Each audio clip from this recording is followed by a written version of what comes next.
안녕하십니까. 금요일 저녁 여러분의 건강을 책임지는 여의도 닥터스의 강익재입니다. 안녕하세요. 정유현입니다. 살면서 누구나 한 번쯤 겪어봤을 부상이 있습니다. 발목을 접질렀다, 발목을 삐었다와 같은 표현들 익숙하실 것 같은데요. 바로 발목인대 손상입니다. 네, 요즘 날씨가 굉장히 좋지 않습니까? 그래서 딱 요맘때쯤 우리가 네. 야외 활동도 하면서 뭐 축구도 하고 농구도 하고 등산도 가고 이제 자전거도 타고 그러면서 아무래도 야외 활동이 많다 보니까 네. 다치는 경우들이 종종 생기는 것 같아요. 네, 그렇습니다. 요즘 정말 한강에만 가도 정말 운동하시는 분들이 많더라고요. 네, 맞습니다. 제가 알기로는 우리 원장님도 그렇게 운동을 좋아하신다고 들었어요. 네, 저도 사실은 스노우보드 타다가 발목을 접질러 본 적도 있고 그리고 최근에는 제가 사실은 검도를 한 지 한 10년이 넘었거든요. 예. 검도요? 예. 오. 검도를 하다 또 발목을 접질러서 한 몇 개월 잠시 또 운동을 쉰 적이 있습니다. 아, 네. 그러시군요. 저는 사실 통뼈여가지고 한 번도 발목을 접질러 본 적이 없는데 이게 참 웃어야 되는 건지 아닌 건지 잘은 모르겠지만 네, 네. 네, 저도 한번 접질러 보고 싶다 막 이런 생각이 들 때도 있었거든요. 네. 이 발목인대 손상 어떻게 하면 이걸 또 잘 치료할 수 있는지 이 부분은 사실 제가 겪어보질 못해서 오늘 한번 제대로 알고 싶습니다.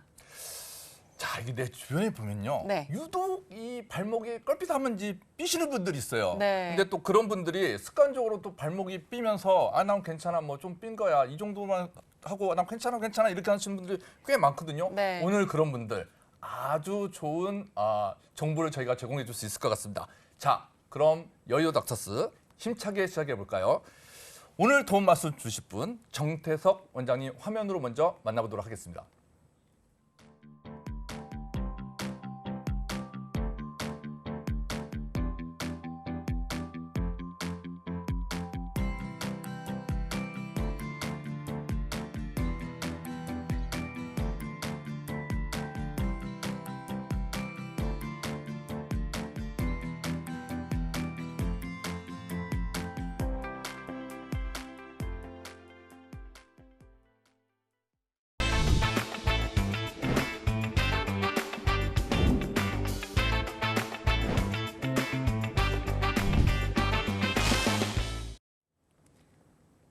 정태석 원장님 나오셨습니다. 어서 오세요. 안녕하십니까? 네. 네, 안녕하십니까. 반갑습니다. 네. 정태석입니다. 네, 반갑습니다. 오늘 저희가 주제가 발목인대 손상인데요. 사실 뭐 저 같은 일반인들이 아까 제가 말씀을 드렸지만 한 번도 저는 인대 손상이 가본 적도 없습니다. 용가리 통뼈. 네. 네, 튼튼한 용가리 통뼈여서 그런 것 같은데요. 그런데 이 원장님께서는 보다 전문적으로 재활을 하시는 분이다 보니까 아무래도 운동선수들 그리고 심한 부상을 당한 분들도 많이 만나실 것 같은데 보통 어떤 상태의 환자들을 만나시는지 궁금하거든요. 네, 일반 환자분들하고 거의 비슷합니다. 이제 잘 걷지 못하거나 아니면 본인이 원하는 수준의 어떤 경기력을 보여주지 못하는 그런 경우에 선수들이 이제 주로 내원을 하는데요. 네. 뭐 심한 손상의 선수들이 많이 찾아오는 편입니다. 심한 상태라고 하면은 어느 정도인 건가 그죠? 네. 네, 심한 상태면 잘 걷지를 못하거나 네. 아니면 체중 지지를 못해서 뭐 통증이 있고 그래서 이제 원하는 훈련에 참가하지 못하는 경우가 아이고. 선수들에게는 네. 심한 부상이라고 할 수가 있겠습니다. 원하는 훈련에 참가하지 못하는 거는 선수로서는 굉장히 치명적일 것 같은데 자 그렇다면 강도의 차이는 있지만 이 발목이나 관절 부분에 발생하는 모든 부상을 염좌라고 보면 될까요? 네, 그렇게 표현하기도 합니다만 정확하게는 우리가 인대가 뭔지를 먼저 아셔야 되는데요. 네네. 인대는 그 뼈와 뼈 사이를 연결하는 그런 해부학적인 구조물이 되겠습니다. 그래서 네. 이 인대가 다치는 경우를 통칭해서 우리가 흔히 이제 염좌라고 이야기를 하는 그런 일반 용어가 되겠습니다. 일반적인 용어였군요. 제가 알기로는 그 우리나라 여자 축구 대표팀 같은 경우에 이게 발목을 잡은 게 이 다름 아닌 이 발목인대 손상이라고 제가 그렇게 알고 있는데 도대체 이 선수들한테 어떤 일이 있었던 겁니까? 네, 2020년도 도쿄 올림픽 예선을 앞두고 이제 알고 얼마 안 됐네요. 예. 네, 여자 대표팀의 그 조소연 네. 주장 선수였죠. 네. 네, 당시에 이제 웨스트햄 유나이티드 레이디스 팀에서 뛰고 있었는데요. 소속팀에서 발목을 다친 상태로 이 5주간 재활을 열심히 하던 중에 이제 올림픽 대표팀에 호출이 됐었는데요. 네. 호출되자마자 또 재발을 하는 그런 상황을 맞았습니다. 그래서 예선전에 참가하지 못하는 그런 경우도 있었고, 또 제가 2013년 20세 월드컵 주치의로 참가했을 경우에 한 선수가 굉장히 잘하는 선수고 유럽까지 진출했던 선수인데 네, 네. 그 선수가 이제 예선전 중에 또 발목 손상을 당해서 어. 그 예선 경기 이후에 이제 출전하지 못했던 네. 그런 경험이 있습니다. 네. 아. 이 선수들 같은 경우에는 발목 부상도 발목 부상이지만 이 경기력자 혹은 경기에 출전하지 못하기 때문에 또 닥치는 상실감 같은 건 굉장히 또 클 거라고 보고 있거든요. 그렇죠. 자, 그렇다면 우리가 이게 발목이 꺾인다 그러면 제가 이 발목을 봤거든요. 오른쪽, 왼쪽 이렇게 좀 보고 있는데 대부분 안쪽으로 꺾이는 경우들이 많은 것 같은데 실제로도 그렇습니까? 네, 그렇습니다. 발목 손상의 어떤 기전을 이야기할 때 우리가 이제 안쪽으로 손상이 되는 경우를 내번 손상이라 그러고, 네 번 손상이요. 네, 발목이 바깥쪽으로 이제 꺾이는 손상을 외번 손상이라고 이야기를 합니다. 그래서 내번 손상은 주로 이제 발목이 펴진 상태에서 발바닥이 아래로 향한 상태에서 안쪽으로 돌아가는 경우를 내번 손상이라고 하는데요. 네. 그 내번 손상이 가장 흔한 손상이 되겠고, 외번 손상 같은 경우에는 축구 선수들이 이제 태클을 당하는 경우, 태클을 당하는 경우 발목이 이제 바깥쪽으로 돌아가는 경우가 있습니다. 그런 경우에는 이제 뭐 삼각인대라든지 이런 쪽에 손상을 받는 경우가 흔하게 되겠습니다. 네. 그렇군요. 이게 좀 발목을 다쳐보신 분들은 이제 아시겠지만 이제 일단은 붓잖아요. 아, 나 괜찮아. 센 척 하더라도 이게 발목이 좀 부어 있고 심지어는 열감도 있고 빨갛게 이제 발쪽도 돼 있고 그러는데 무엇보다 저도 이제 겪어본 결과로는 이게 내디딜 때 시큰시큰해요. 예. 혹시 뭐 이런 걸 말고 다른 증상 같은 게 있을까요? 네, 인대 손상이 일어나는 그런 부상을 당한 경우에는 인대 자체나 이 연부 조직의 어떤 손상으로 인해서 통증이 생기는 경우가 있는데요.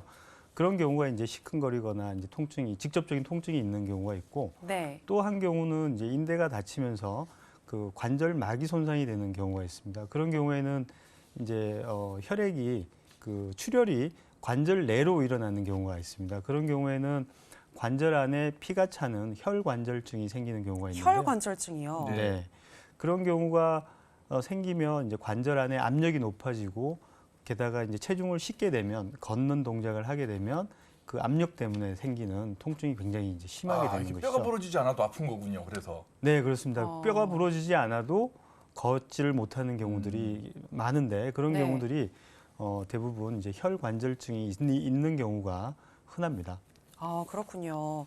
그러니까 발목 인대 손상 시에는 이제 뭐 다 증상이 다를 수는 있지만 부기랑 통증이 조금 심해지는 거고, 그리고 그때 보게 되면 혈관절증이 동반되는 경우가 많다. 맞습니다. 이렇게 지금 정리를 해주셨는데요. 그리고 아까 말씀 중에 네 번 손상이 가장 흔하다라고 말씀을 해주셨는데 저는 그 전거비인대 부상이라고 들었거든요. 이 전거비인대 부상도 발목 손상이랑 관련이 있다고 들었어요. 이 전거비인대가 어디에 위치해 있는 건가요? 네, 정거비인대, 종비인대, 뭐 삼각인대 이런 손상을 이야기하는 거는 네. 우리가 이제 다친 부위, 회복적인 부위에 관련된 용어가 되겠습니다. 그래서 그 중에 이 네 번 손상이 있는 경우에 이제 정거비인대나 종비인대가 많이 다치게 되는데요. 전거비인대는 앞쪽에 있는 거골과 비골을 연결하는 인대 이렇게 약자를 딴 거군요. 네, 그래서 네. 전거비인대 이렇게 말씀을 드릴 수가 있고요. 종비인대는 이제 약간 뒤쪽에 있는데 옆쪽 뒤쪽에 있는 구조물인데요. 종골과 비골을 연결하는 인대다 이렇게 말씀을 드릴 수가 있고 네. 네 번 손상이 일어날 때 가장 많이 다치는 인대가 그 두 인대가 되겠습니다. 그렇군요. 예. 저는 좀비인대인가 했는데 종비인대 그리고 전거비인대 다 어떻게 보면 인대 구조의 명칭을 알려준다 맞습니다. 이렇게 네. 생각을 하면 되는 거였군요. 네, 알겠습니다. 그리고 또 아까 보니까 발목이 흔들리면서 돌아갈 것 같은 불안정감이 증상으로 나타나기도 한다 뭐 이런 얘기를 하셨던 것 같은데 제때 완벽하게 치료하지 않으면 2차적인 발목 질환으로 오는 건지 이 부분도 좀 궁금하거든요. 맞습니다. 정거비인대나 이제 종비인대가 파열이 되게 되면 뭐 완전 파열이 되는 경우도 불안정성이 생기지만 이렇게 반복적으로 느슨해지는 경우도 네. 관절의 불안정성이 생깁니다. 이 불안정성은 관절이 가지는 어떤 물리적인 안정성이 떨어지는 경우에 생기는 건데요. 네. 관절이 안정감이 없이 자꾸 이렇게 동요가 일어나고 흔들리게 되면 관절 내부에 있는 관절면들이 이제 마찰이 일어나거나 충돌이 일어나는 그런 현상이 발생하고 그래서 처음에는 이제 뭐 연골에 염증 같은 것들이 생겼다가 물렁뼈에 염증 같은 것들이 생겼다가 염증의 관절면이 지속적으로 노출이 되면 이제 관절염으로 발전을 하기 때문에 초기에 이제 관절 불안정증이 생겼을 경우에는 재빨리 이제 교정을 해주는 네. 그런 과정이 좋은 치료 방법이라고 할 수가 있겠습니다. 와, 관절염까지. 네, 그러니까 무섭습니다. 별거 네, 생각하지 않았던 네. 것이 그러니까 그냥 접지름이 발목 관절염으로까지 올 수 있다라고 말씀을 해주셨는데, 자 그렇다면 적기에 잘 치료를 하는 게 매우 중요하지 않을까라는 생각이 들거든요. 이 적기에 잘 치료한다면 불안정과 같은 2차 문제 해결할 수 있을까요? 네, 그렇습니다. 이 발목이 손상이 되면 우리가 단순히 인대만 다치는 걸로 생각을 하기 쉬운데요. 우리 발목을 포함한 이제 무릎이라든지 뭐 이런 팔꿈치라든지 손목이라든지 이런 관절에는 우리가 그 센서가 있습니다. 그래서 자세를 제어하는 센서가 있는데 그런 센서를 우리가 고유 수용 감각기라고 이야기를 하고 네. 그런 그 고유 수용 감각기의 어떤 기능을 고유 수용 감각 기능이라고 이야기를 하는데 네. 우리가 핸드폰을 보면 이렇게 돌렸을 때 핸드폰이 저절로 이렇게 따라서 그렇죠. 방향이 예. 움직이는 게 있잖아요. 그리고 예. 우리가 눈을 감고도 발목이 위로 향하는지 아래로 향하는지 안으로 접혔는지 알 수가 있는 그런 내재된 감각 기능을 고유 수용 감각 기능이라고 합니다. 이 발목 손상이 일어나면 인대 손상이 일어나면 그런 기능들이 일시적으로 또 마비가 오는 셧다운이 되는 그런 네네. 현상이 발생을 하는데 네. 관절 인대 손상의 초기 재활이나 초기 치료는 바로 이 고유 수용 감각 기능을 회복하는 그런 어떤 치료 과정이라고 생각해 주시면 되겠습니다. 예. 어. 그럼 이게 뭐 우리가 뭐 소위 이게 뭐 파스 뿌리고 이게 파스 붙이고 이게 뭐 그 뭐요 저 진통제 이런 거 네네. 먹고 이런 것만으로는 해결이 안 되는 걸로 보여지는데요. 그럼 결국에는 이 정확한 인대 손상의 정도를 파악을 해야 되고 거기에 맞는 정확한 치료를 해야 된다 이렇게 보여지는데 그렇다면 저희가 이제 인대 손상의 정도를 파악하려면 우리가 흔하게 뭐 초음파를 찍는다든지 뭐 엑스레이를 찍는다든지 뭐 심지어는 MRI 뭐 이게 뭐 CT 이런 걸 찍는 경우들이 있는데 이런 검사로 면밀하게 다 확인이 가능합니까? 네, 그렇습니다. 처음에 이제 진료실에 가면 엑스레이를 먼저 찍어서 골절 유무를 확인을 하겠죠. 하고 그다음에 엑스레이 상에서는 이제 뼈에 관련된 정보를 우리가 얻을 수가 있는데 이 인대에 관련된 정보는 이제 초음파 검사를 통해서 정확하게 얻을 수가 있습니다. 초음파요. 네. 예. 초음파를 보면 실시간으로 인대 손상 유무 혹은 손상 정도를 파악을 할 수가 있는데요. 네. 그냥 단순히 늘어난 정도만 가지고 우리가 이제 1도 손상이라고 이야기를 하고 부분적으로 파열이 된 경우는 2도 손상, 그다음에 완전히 파열된 경우는 이제 3도 손상이라고 이야기를 하는데 요즘은 대부분 이제 초음파로 많이 진단을 하고 그렇지만 환자가 굉장히 통증을 심하게 호소하고 또 이게 뭔가 숨겨진 어떤 부상이 있지 않을까라고 생각이 되면 네. 뭐 MRI라든지 CT를 이제 추가적으로 검사를 하게 되겠습니다. 그렇군요. 그렇다면 1도 손상부터 3도 손상까지 정도에 따라서 치료의 범위가 좀 많이 달라지지 않을까라는 생각이 드는데 3도 손상은 제 생각에는 수술을 해야 하지 않을까 싶거든요. 어떤가요? 네, 일반적으로 다들 이제 완전 파열이다 그러면 수술을 먼저 생각하시는 경우들이 있는데 네. 실제로는 그렇지 않습니다. 완전 파열이라고 하더라도 불안정성이 적고 또 이제 어떤 뭐 부종이라든지 이런 것들이 적고 그런 경우에는 일차적으로는 이제 보존적인 치료를 먼저 진행을 하게 됩니다. 네. 네, 그래서 그렇지만 또 부분 파열이라고 하더라도 무조건 이제 보존적인 치료가 원칙은 아니고요. 네. 그렇습니까? 네, 부분적인 파열이라고 하더라도 관절의 불안정성이 크고 또 이 동요가 심한 경우에는 또 수술 적응증이 되는 경우가 있습니다. 그렇기 때문에 뭐 1도 손상은 보존적인 치료 보통 하지만 네. 이제 2도, 3도 손상 같은 경우에는 이 증상이라든지 징후에 따라서 좀 다르게 접근을 해야 될 필요가 있겠습니다. 네, 그렇군요. 그럼 이게 치료에 대한 얘기를 잠깐 나눠드는데 이게 이제 치료를 하고 나서 이제 결국엔 이게 손상된 게 회복이 되고 다시 재기능을 하기 위해서는 또 재활 치료도 같이 해야 된다고 제가 알고 있는데 재활 치료는 어떤 게 있을까요?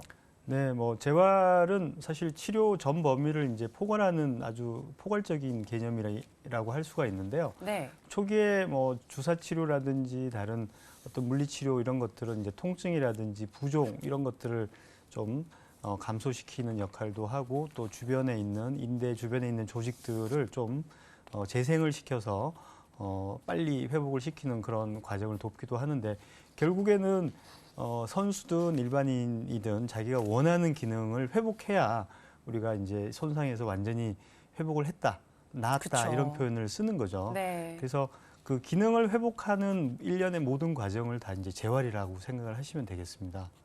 기능을 회복하는 일련의 모든 과정을 바로 재활이라고 한다라고 이야기를 해주셨는데 그렇다면 재활은 보통 얼마나 해야 하는 건지 얼마나 네. 해야 할까요? 물론 뭐 환자마다 다르겠지만 일반적인 경우를 좀 얘기해 주셔도 좋을 것 같고요. 네, 가장 흔하게 다치는 내번 손상을 예를 들면 그때 정거비 인대가 이제 완전 파열이 되는 경우가 있겠는데요.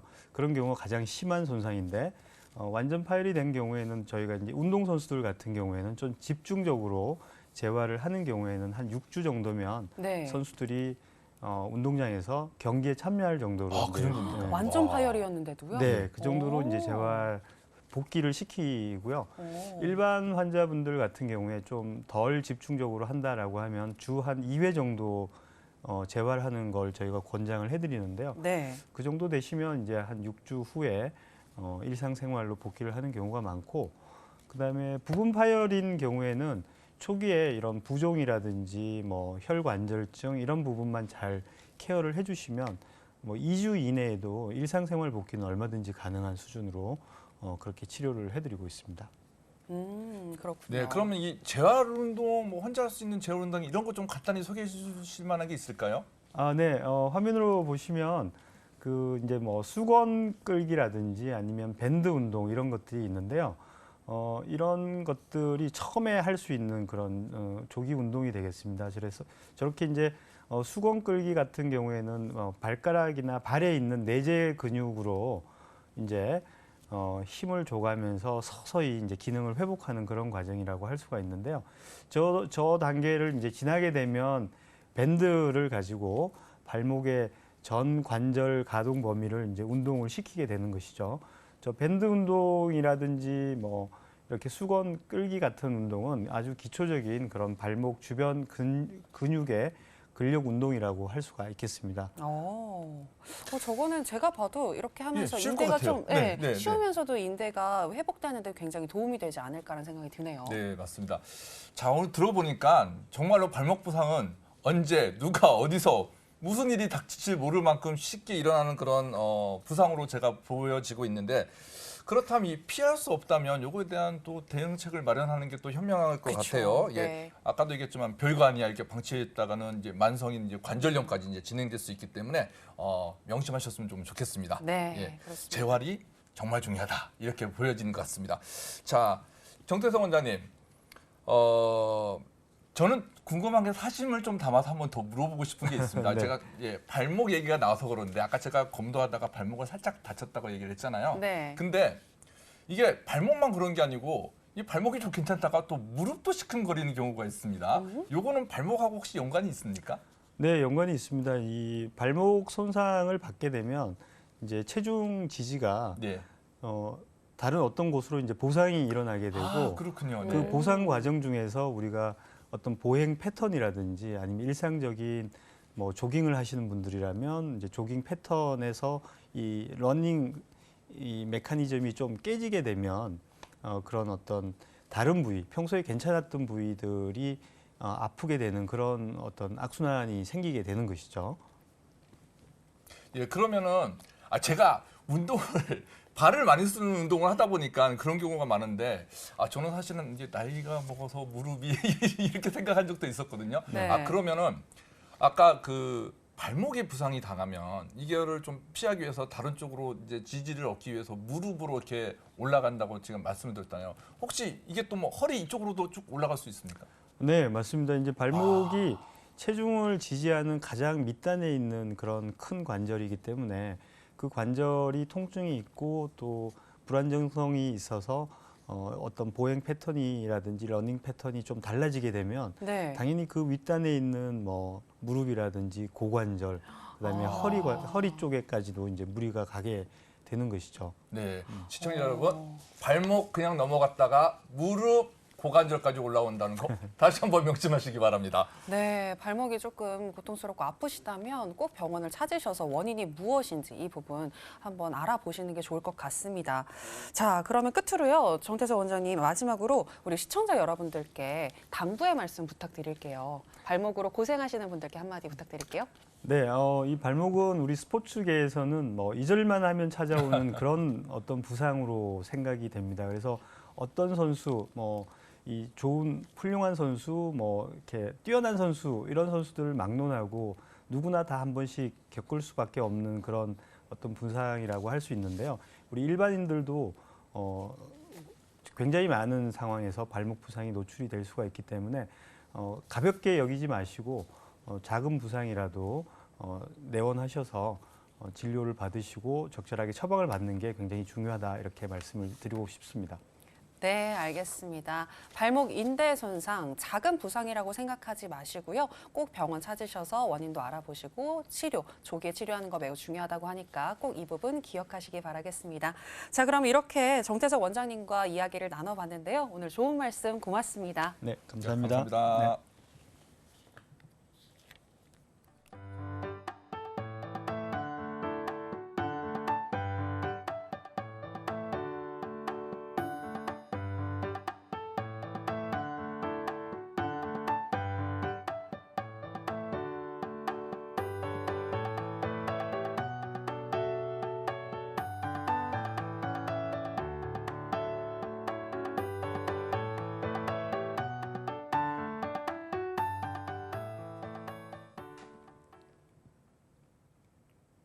여러분들은 생방송으로 보내드리는 여의도 닥터스 함께하고 계십니다.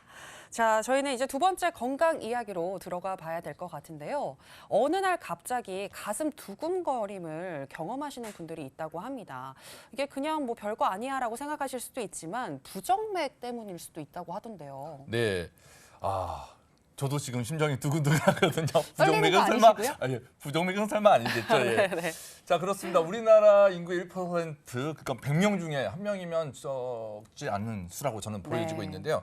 근데 연령이 증가할수록 이 심장 쪽 질환 같은 경우에는 발병률이 증가한다고 하는데 이 최근 들어서는 이 젊은 층에서도 이 선천적으로 심장적인 문제가 발생되는 경우들이 있다고 하니 더욱 중요하게 살펴봐야 될 질병이 아닌가 싶은데요. 네. 오늘은 이 한양대학교 병원 심장내과 박한철 교수님과 함께하겠습니다. 화면으로 먼저 만나보시죠.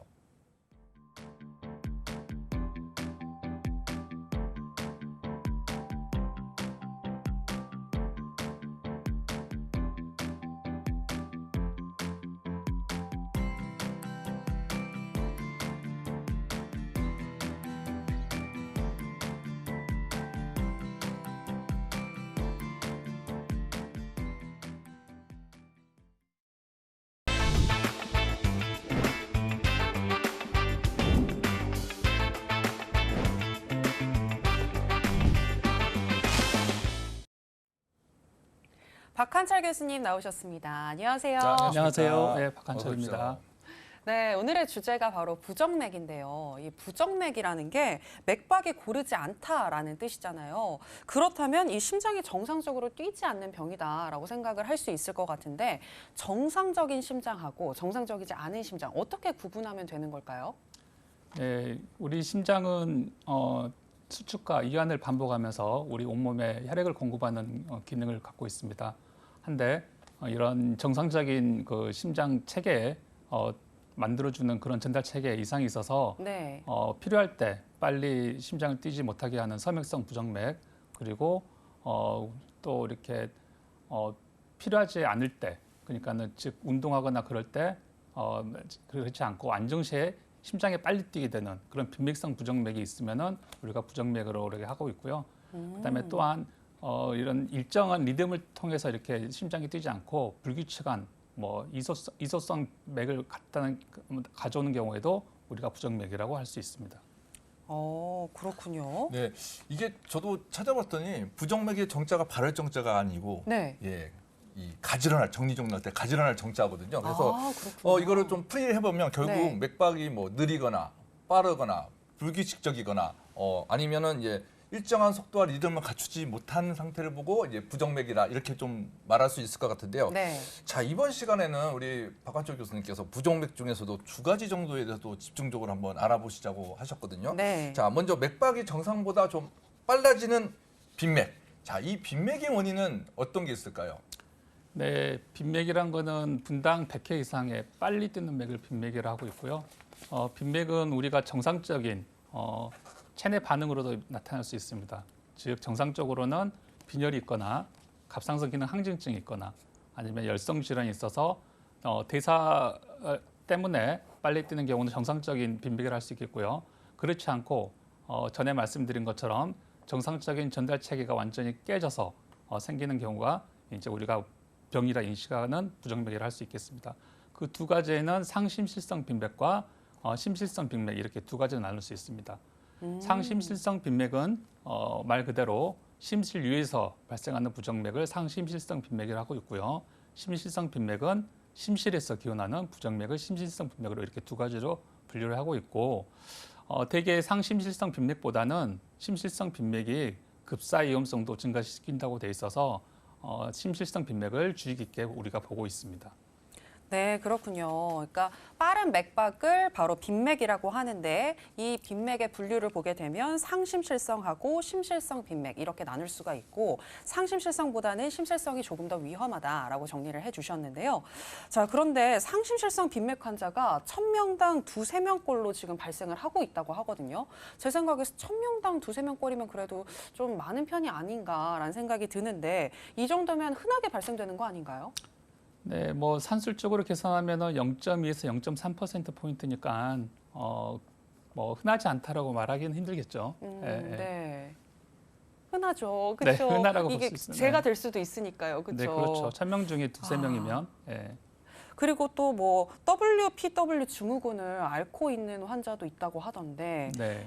이거는 급사가 일어날 수도 있다고요. 네, WPW 증후군은 뭐 다른 말로 조기 흥분 증후군이라고도 말하기도 하는데 이 경우에는 비정상적인 전달 체계가 심실과 심방 사이에 있어가지고 우리가 정상적으로 내려오는 그 길을 따라서 내려오는 게 아니고 부회로를 통해서 계속 다람쥐 쳇바퀴 돌듯이 부정맥을 일으키는 경우가 되겠습니다.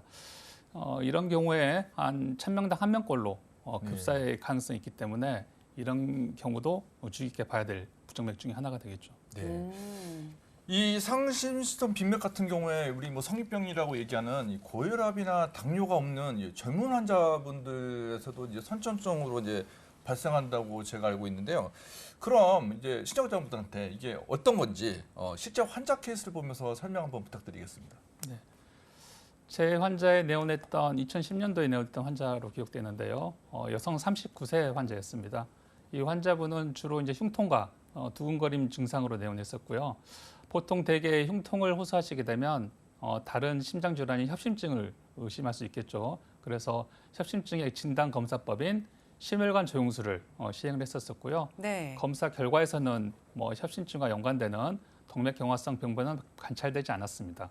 그래서 저희가 그냥 약물 치료로 항협심증 약물을 치료하고 처방하고 외래를 팔로우했었는데 그 뒤에서 환자는 계속 흉통과 두근거림을 호소했었습니다. 응급실로도 몇 차례 왔었었고요. 네. 그런데 저희가 응급실에서 우연찮게 찍은 심전도에서 상심실성 부정맥이 진단이 되었습니다. 다행인 거죠. 네. 그래서 치료 방법으로 환자가 시술적 치료를 원하셔서 고주파 전극 도자 절제술을 시행했었고 성공적으로 시술을 마치고 현재는 뭐 환자 외래 추적 관찰하고 있지만 증상 재발 없이 안정적으로 잘 생활하고 있는 케이스가 되겠습니다. 아, 이 역시 근데 확실히 이게 환자 증례를 예를 들으니까 이해가 쏙쏙 가고 있는데 네. 아, 저는 뭐 심장 그러면 대부분 무슨 아스피린이라든지 심장 관련 약만 먹으면 되는 줄 알았는데 오늘 또 교수님 말씀을 들어보니까 뭐 고주파 전기자극 저지수 같은 걸 통하면 약을 먹지 않아도 예후가 좋다 뭐 네. 이렇게 말씀하셨는데 자 그렇다면 환자분 입장에서는 아까 제가 말씀드렸다시피 약물 치료로 이게 평생 이렇게 갈 것인가 아니면 이제 부정맥 수술보다 조금 더 안정적이고 그리고 평생 지속할 수 있다면 뭐 환자의 선택이겠지만은 이렇게 치료가 간단하다면 이게 조금 더 고민할 필요 없이 어떻게 보면 굳이 간단한 쪽으로 가는 게 낫지 않을까 저는 이제 생각을 하고 있는데 자 교수님 의견은 좀 어떤가요? 저도 사회자 의견에 100% 동감합니다. 아 그렇습니까? 네. 요즘에 환자분들이 약을 먹더라도 약의 개수를 줄이려고 하고 아, 그다음에 약을 한두 알 먹더라도 아예 끊어버리는 그런 추세지 않습니까? 네. 그런데 네. 이제 이렇게 시술적 치료로 완치율을 보이고 그다음에 100명 중에 95%의 완치율을 보이는 시술적 치료를 하면 예. 당연히 의사 입장에서는 시술적 치료를 먼저 고하는데 환자가 고령이거나 그리고 시술적 치료나 약물 치료에 뭐 별 차이가 없거나 그런 경우에는 약물 치료는 하지만 네. 되게 젊은 환자거나 그다음에 활동량이 많은 그런 환자분들 경우에는 시술적 치료를 적극적으로 권장하고 요즘 환자분들도 적극적으로 받고 있는 추세입니다. 그렇군요. 약으로도 치료를 할 수 있지만 시술도 안전한 시술이기 때문에 특히 젊은 층에게서는 시술의 효과가 또 잘 나타나고 있다고 하니까요. 이 부분도 잘 참고를 좀 해보시면 좋을 것 같고요. 자, 이렇게 해서 맥박이 정상보다 빨라지는 빈맥, 그중에서도 비교적 젊은 층에서 빈도가 높은 상심실성 빈맥에 대해서 지금 알아봤고 이번에는 또 다른 부정맥이죠. 바로 심방세동에 대해서 알아보도록 하겠습니다. 심방세동은 뇌졸중을 비롯한 합병증의 위험을 높이는 병이라고 알려져 있는데요. 그래서 조기 발견과 치료가 중요하다고 합니다. 심방세동 어떤 질병이죠? 네, 심방세동은 정상적인 좌심방이 우심방입니다. 우심방이 위치한 동방결절에서 전기를 생성해서 전기 체계를 통해서 이렇게 정상적으로 내려와야 되는데 그 동방결절이 아닌 좌심방이나 우심방 여러 다른 병소에서 심장 전기 체계를 만들어내는 아주 무작위하게 만들어내는 그런 부정맥이 되겠습니다. 그래서 네. 심방에서 분당 300개 이상의 빠른 빈맥을 만들어서 불규칙하게 뛰는 빈맥이 되겠고요.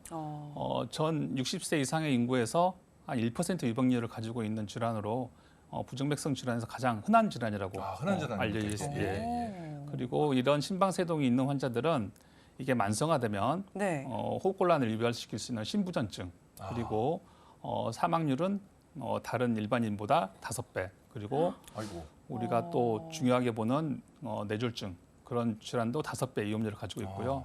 치매하고도 연관돼 있습니다. 그래서, 치매하고도 연관돼 있습니까? 그래서 네. 치매는 2배 정도 이렇게 연관성이 있다고 알려져 있어서 네. 잘 관리가 필요한 만성 질환이라고 할 수 있겠습니다. 아, 그렇군요. 저는 지금 교수님께서 말씀해 주신 질병들 중에서 신부전증, 이 신부전증에 대해서 많이 들어봤는데 이 신부전증도 심방세동이 이제 더 진화된 형태로 가는 게 바로 신부전증이었던 거네요. 새롭게 알게 됐습니다. 자, 그리고 또 지금 심방세동의 위험성에 대해서 여러 가지를 언급을 해 주셨는데요. 좀 더 자세히 설명해 주실까요? 네, 심방세동은 주로 이제 증상이 두근거림이나 호흡곤란증 이것과 연관된 경우도 있는데요. 일부 환자에서는 무증상으로 나타나는 경우도 있습니다. 무증상이게 되게 되면은 환자가 적극적인 검사도 하지 않을 뿐더러 네. 질환이 있다는 인지율도 낮게 되겠죠. 그래서 적절한 때 치료를 받지 않게 되면 전에 제가 언급한 것처럼 우리가 치명률이 높은 전신 색전증이라든지 뇌졸중 같은 그런 질환을 유발시킬 수 있기 때문에 적절하게 우리가 진단하고 치료받는 게 굉장히 중요할 수 있겠죠. 네. 지금 말씀 중에 뇌졸중을 언급하셨는데 네. 뇌졸중하고는 어떤 연관이 있나요?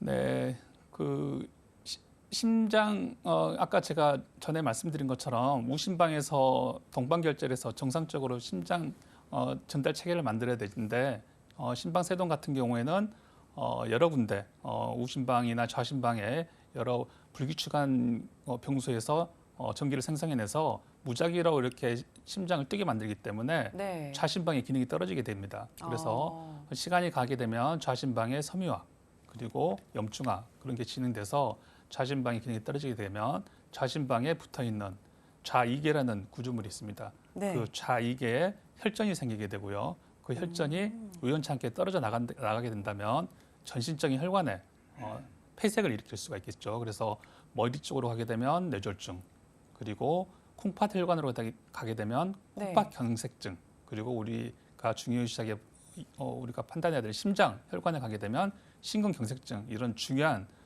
치명적인 질환을 초래하게 될 수 있겠죠. 이런 모든 혈관에 색전이 떨어져 가서 일으킬 수 있는 것을 정신색전증이라고 우리가 칭하고 있습니다.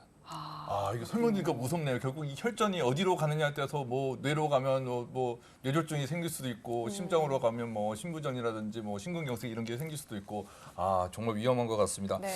자, 사실 이게 우리가 그 정기 검진이나 이런 거 가면 심전도 항상 하거든요. 이렇게 네, 꼭 맞아요. 붙여서 이렇게 뭐 이렇게 풍선 같은 거 달리고 있는 것 같고 이제 심전도 검사를 하는데 많은 분들이 뭐 요즘은 국민건강보험에서도 이렇게 다 하고 있기 때문에 심전도가 뭐 뭔지는 모르겠지만 내가 심장을 검사하고 있다. 이 정도는 다 알고 있는 것 같은데 그런데 아, 나는 가슴 두근거림이 최근 좀 심해졌어. 아, 가슴에도 흉통도 좀 느껴지는 것 같아.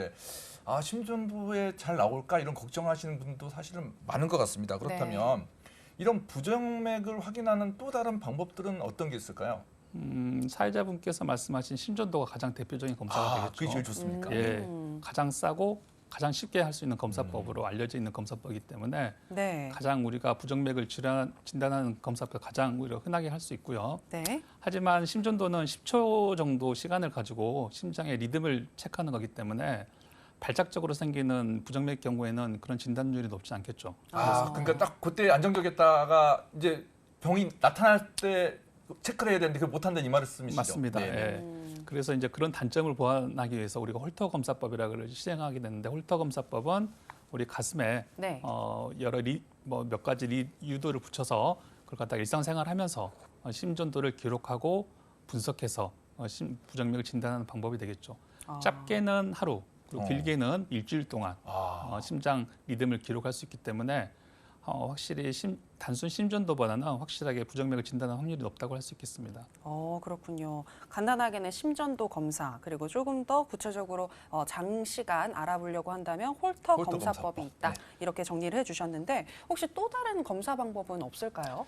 요즘에는 IT 기술이 많이 발전돼서 간단하게 손목 와치를 통해서도 많이 앱을 다운받아서 우리가 또 환자분들 많이 네. 가지고 오시더라고요. 네, 그럼요. 네. 그런 경우도 있고, 그다음에 가슴에 붙인다거나 아니 반지, 요즘에는 또 반지를 통해서 이렇게 와. 심전도를 기록하는 경우도 있고요. 그래서 네. 여러 웨어러블 홀터라고 해서 그런 검사법도 있고요.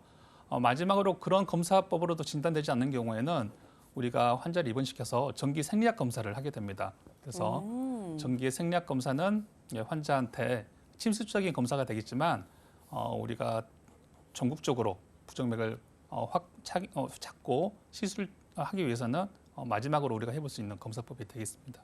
이 그렇군요. 비침습적 그러면은 어떻게 수술이나 뭐 이런 방법입니까?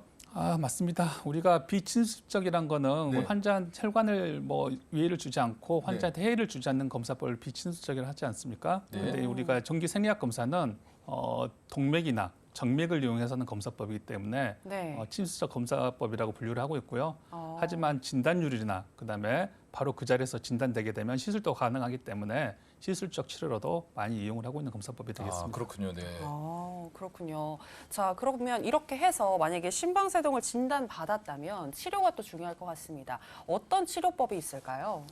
네, 심방세동의 치료는 크게 우선 리듬을 갖다가 정상 리듬으로 바꾸는 치료가 중요하겠죠. 네. 그래서 그 치료에는 약물적 치료가 있을 수 있겠고요. 약물적 치료에 반응하지 않는 경우는 시술적 치료 이렇게 할 수 있겠습니다. 또한 약물적 치료에는 정상적 리듬으로 만드는 약물적 치료도 있지만 그런 경우가 힘든 경우에는 심박동수를 조절해주는, 그러니까 너무 빨리 뛰게 되면 환자가 힘들지 않겠습니까? 네. 그런 경우에는 맥박을 좀 줄여주는 그런 약물적 치료가 있을 수 있겠고요. 네. 시술적 치료는 요즘에 많이 하고 있는 치료법이 되겠습니다. 그래서 되게 젊은 환자라든지 아니면 시술적 치료 후에 재발이 잘 일어나지 않을 것 같은 환자의 특성을 찾아서 하게 되는 그런 치료가 되겠습니다. 가장 중요한 게 또 하나가 아까 제가 전에 말씀드린 것처럼 뇌졸중을 예방하는 네. 항응고 맞아요. 치료가 뇌졸중. 정말 예. 중요한 치료가 되겠습니다. 그래서 아. 시술적 치료로 정상맥이 잘 유지되는 환자라 할지라도 당뇨나 고혈압 그리고 여러 가지 위험 인자가 있는 환자들은 네. 항응고 치료법을 같이 동반하는 게 원칙이 되겠습니다. 항응고 치료법이요. 네. 그리고 시술법에도 여러 가지가 있는 것 같은데 어떤 게 있을까요? 요즘에 심방세동 시술적 치료로 많이 흔하게 사용되고 있는 게 두 가지 방법이 있는데요. 하나는 고주파 전극 도자 절제술이 있겠고요. 네. 또 다른 하나는 냉각풍선 절제술을 하고 있습니다. 냉각풍선 절제술. 절제술이요. 네. 오, 신기하네요. 신기하다. 네. 그 방법을 잠깐 설명드리면 냉각풍선 절제술은 에너지원으로 액화질소가스를 이용하게 됩니다. 그래서 마이너스 75도 이하로 조직을 얼려버리면은 거기서 부정맥을 발생시키는 병소를 찾아서 얼려버리면은 치료가 되는 경우가 되겠고요. 반대로 고주파 전극 도자 절제술은 치료를 하는 에너지원으로 고주파를 이용하게 됩니다. 그래서 그 필요한 시술적 치료 화면에 나오시는데 네. 저렇게 좌심방에 저런 고주파 전극을 갖다 대고 거기서 점 하나하나 점을 이렇게 찍어가면서 병소를 치료하는 방법이 되겠습니다. 치료 시술 과정은 두 방법이 비슷한데요. 네. 요즘에는 냉각 풍선 절제술이 시간도 조금 짧게 걸리고 그래서 요즘 추세는 냉각 풍선 절제술을 많이 하는 편입니다. 아, 네. 그렇군요. 그럼 이게 아까 고주파 전극도자 절제술 뭐 이게 얘기하시고 아까도 신기했는데 냉각풍선 절제술 이렇게 뭐 영하 75도까지 얼려가지고 이렇게 말씀하셨는데 어쨌든간 이게 젊으신 분들이나 이런 분들한테 가장 효과적인 시술 방법이라고 하기 때문에 의료진들이 많이 권유를 하시는 걸로 알고 있는데 그렇다면 저는 사실은 또 이 예후도 궁금하거든요. 예후는 어떻습니까? 예후는 일반적으로 시술하는 기관마다 차이가 있을 수 있겠지만 아주 유능한 시술자가 하는 그런 센터를 기준으로 한다면 네. 발작성 심방세동이 같은 경우에는 90% 이상의 치료 유지를 하고 있습니다. 네. 즉 다시 말하면 10명이 시술을 받으면 1명 정도가 재발을 할 수가 있고요. 네. 9명은 항부정맥 약제 사용 없이 본인 리듬을 정상 리듬을 유지하고 있는 그런 성공률이라고 할 수 있겠습니다. 와, 굉장히 높은 성공률을 보여주고 있는 것 같은데 네. 시술 후에는 그런 맥박이 정상으로 돌아온다고 보면 될까요? 네, 그렇습니다. 어. 초기에는 시술이 끝나고 일부 환자에서는 재발을 하기도 하는 경우도 있지만 항부정맥 약제와 동시 치료하면서 환자의 리듬을 모니터링하고 그런 경우에 약 90% 치료율이기 때문에 거의 대부분 정상 리듬을 회복한다고 볼 수 있겠죠. 오. 그렇다면 결국에는 이 약물 치료냐 혹은 뭐 시술을 할 거냐 이거는 어떻게 보면 환자의 정도차 혹은 환자의 선택에 따라서 결정을 해야 된다 이렇게 보면 되겠습니까? 네, 맞습니다. 우리가 약물 치료를 하든 시술적 치료를 하든 항상 환자와 의사의 적절한 논의가 필요하게 되겠습니다. 그래서 네. 약물에 잘 반응하지 않을 걸로 생각되는 경우는 시술적 치료를 권장하고요. 네. 시술적 치료가 잘 반응하지 않을 경우, 예를 든다면 좌심방의 크기가 큰 경우, 그리고 연령이 좀 많은 경우, 그리고 유병 기간이 긴 경우, 즉 심방세동이 오래된 경우, 그리고 콩팥 질환이 있는 경우, 네. 그런 경우에는 시술의 효과가 그렇게 크지 않고 재발률이 높기 때문에 그런 경우는 무조건 초기 치료로 시술적 치료를 권하지 않고요. 그런 경우 약물 치료를 먼저 시도해 본 다음에 네. 약물 치료의 반응이 좋지 않다. 그러면 시술적 치료로 건너가고 있습니다.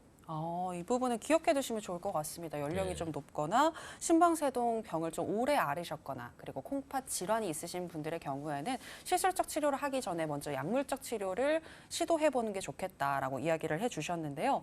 그리고 아까 성공률이 한 90%라고 하셨는데 결국에 10%는 그럼 다시 재발을 하는 거잖아요. 어떻게 생활을 해야 재발을 하지 않는지 이 부분도 중요할 것 같거든요. 어떻게 관리하면 될까요? 네, 10%의 재발률이 있지만 그 재발하는 환자에 있어서 재시술을 하기도 합니다. 재시술을 하게 되면 다시 그분에서 다시 또 정상 리듬을 유지할 수 있기 때문에 뭐 한 번 시술에 실패했다 하더라도 적극적으로 시술을 참여하고 권장하고 의사는 환자는 따라주면 될 것 같고요. 우리가 시술을 하고 나서 재발을 방지하기 위한 여러 가지 또 중요한 요소들이 있죠. 그 중에 하나가 이제 음주라든지 그리고 몸무게 관리, 체중 관리가 정말 중요한 것 중에 하나가 되겠습니다. 네. 비만이 있는 환자, 체질량 지수가 높은 환자에서는 시술하고 나서 재발률이 정상 체중 환자군에 비해서 굉장히 높다고 알려져 있어서 항상 시술 받기 전이나 시술 받고 나서 체중 관리하는 게 정말 중요할 것 같고요. 술도 굉장히 또 중요하겠죠. 예, 그래서 심방세동 환자의 대다수는 진단받기 전에 과다한 음주가 또 원인이 되는 경우가 많습니다. 아이고. 네. 그래서 시술을 준비하는 환자분이라든지 시술을 받은 환자분에서는 음주는 가급적 줄이는 게 낫겠고요. 네. 그다음에 카페인도 좀 더 이렇게 되게 자제하는 거를 저희는 권장하고 있습니다. 물론 의학적 아직 그 연구로서는 카페인이 심방세동을 유발했다거나 아니면 연관됐다거나 그런 객관적인 데이터는 아직 부족하지만 다른 발작성 뭐 다른 부정맥성 질환하고도 카페인이 굉장히 연관돼 있기 때문에 카페인 섭취는 하루에 한 잔 그 정도 네. 꼭 드시고 싶으시면 제한할 것을 권장하고 있습니다. 알겠습니다. 네, 그럼 어차피 부정맥 중에서도 결국에는 이 심방세동을 적절히 치료하지 않으면 아까 뇌졸중 발생 가능성이 뭐 5배 높아진다. 아이고 좀 저는 깜짝 놀랐거든요. 네. 예. 어쨌든 이 더욱이 40대 이후로는 이 유병률이 점점 좀 증가하고 있기 때문에 연쇄 작용이 늘어나지 않도록 또 본인이 이 이상 증상을 잘 감지하셨으면 좋겠습니다. 자, 오늘 부정맥에 대해서 도움 말씀 주신 박하철 교수님, 예, 감사합니다. 고맙습니다. 감사합니다.